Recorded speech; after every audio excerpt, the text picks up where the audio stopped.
Jai Mata. Charanam Sharanam Ramambige.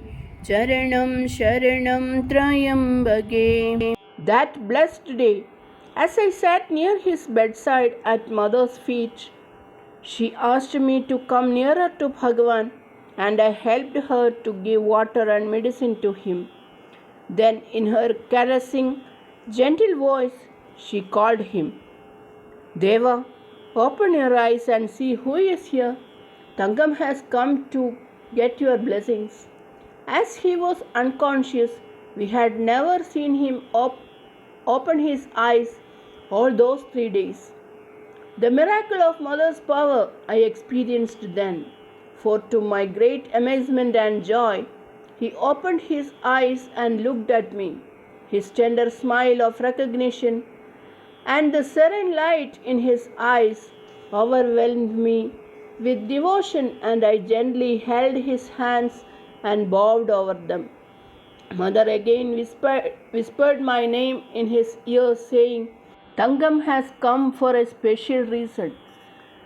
She wants your blessings for the Trichur sender, for the Pradishta that is to come in the Mandir there.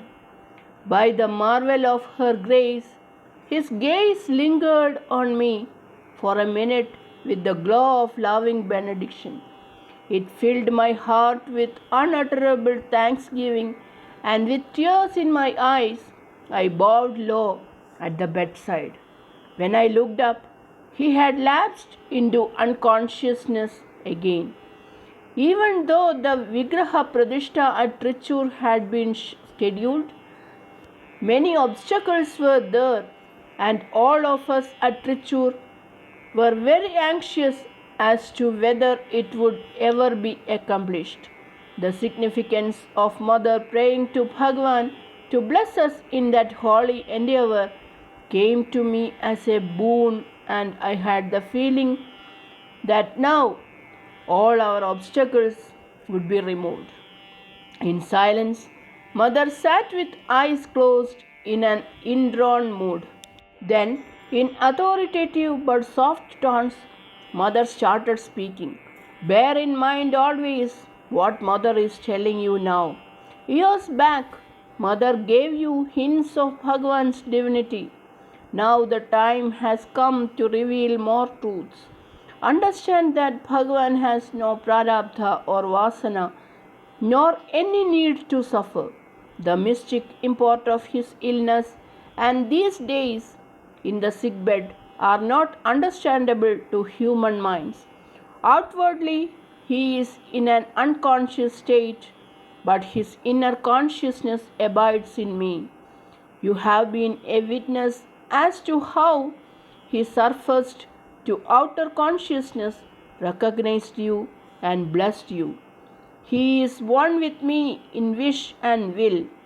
He is the altar of my worship, yet all have failed to perceive his real nature and never rendered him the absolute reverence that was his due. His love and compassion for my children are endless. He chose to be on this sickbed so that the devotees from all the mandalis have a chance to come now, pay him homage, and receive his grace. The veil of Maya has hidden the reality of his assumed role. Whatever frailties humans found in him, know that Mother put them there for a purpose. In this worldly tabernacle, even avatars have to go through the fire and suffer as human beings do. This truth is revealed in the Puranas. Who knows about his pure heart, his clear vision, and his unstinting love for Mother and her mission? Who knows his silent sacrifices? Do you know, in the past, when Mother started her work of regeneration by going to different places and accepting disciples, bodily suffering overtook Mother for the first time. When granting Atmopadesh, many of the karmic burdens of the recipients have to be absolved, and we have to suffer for the good of humanity. A doctor was duly consulted, and Bhagwan was there once when I was having injections. In his simple, gentle way, he approached me and with tears in his eyes asked, "For the annihilation of whose sins are you inflicting yourself with these injections? You had such wonderful health which could tide you over the most arduous tapasya." Such was his love and insight, and from that moment he had the inner desire to share my suffering for human uplift. I never allowed it, for that was my dharma. But the immensity of his love for me and his continuous prayers triumphed, and hence this sickbed. Know that only one who is divine can share and suffer with Mother, not a jiva who is burdened with prarabdha. I am helpless before such devotion and can only do everything to ease him. Never forget that he and I are one eternally, even though we appeared as two in this advent. In the future, he too will be worshipped, for truth can never be hidden for long. I remembered then how Mother told me once the significance of the worship and arati she did at Bhagwan's feet. The divine can worship only the feet of another divine being, never a human being. We had already understood how the touch of another human being would burn her body, but she bore the agony, for at times by her touch a human being could be saved, uplifted. And so out of her boundless prema she blessed many a soul, many a sorrowing child with the gift of her touch. Once Mother said to me that Bhagwan, Tara Devi, and later on Tara Devi's consort were the only ones whose touch she could bear freely. Such truths can only be understood when the Saguna form is no more on this earth. Mother spoke for a few minutes more. She asked me to tell my husband to come immediately to Bhagwan's bedside.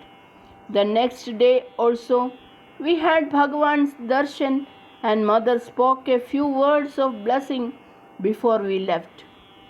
The journey back was filled with poignant memories. I felt we had taken our last darshan of Bhagwan. Many incidents flashed through my mind, bringing into clear focus the truths of what Mother had said, that they were one and one alone. In the year 1952, Mother and Bhagwan had come to Trivandrum for a month's stay. But Mother's mother was suddenly taken ill, and as her condition was serious, Divine Mother decided to return to Mangalore immediately. As it would have been a strain for Bhagwan to travel again so soon, Mother left him with my husband in our home, Meenakshi Mandir. One day, a devoted disciple of Mother, Sree Pokkat Raghavan Pillai, president of the Trivandrum Center, who had recognized Mother as Devi, his chosen ideal, requested Bhagwan to visit his house. Accompanied by my husband, Bhagwan went there. Raghavan Pillai received Bhagwan with all the honor he would have given Mother. His whole family, friends and relations had all gathered to pay homage to Bhagwan. Raghavan Pillai's feeling was that Mother herself had blessed his house, and a wondrous thing happened. The house and its surroundings began to be pervaded by the divine fragrance that used to emanate from Mother. Only this time it emanated from Bhagwan. The fragrance grew, and all felt the intoxicating presence of Mother there. Even after Bhagwan left, the fragrance remained, and all were in ecstasy. Many such incidents which showed that He was the incarnate part of Mother, passed through my mind. And as Mother had declared then, he is worshipped at Shaktinagar now as the proclamation of that truth. By placing his statue in the hall, Mother offered the chance to all the devotees to go near his feet and seek his blessings. The next morning, we reached Trichur, and I told my husband about Mother's command that he should go to Bhagwan's bedside immediately. So he left for Mangalore by the next train itself. At Trichur, we passed our time in prayers and worship at the Mandir.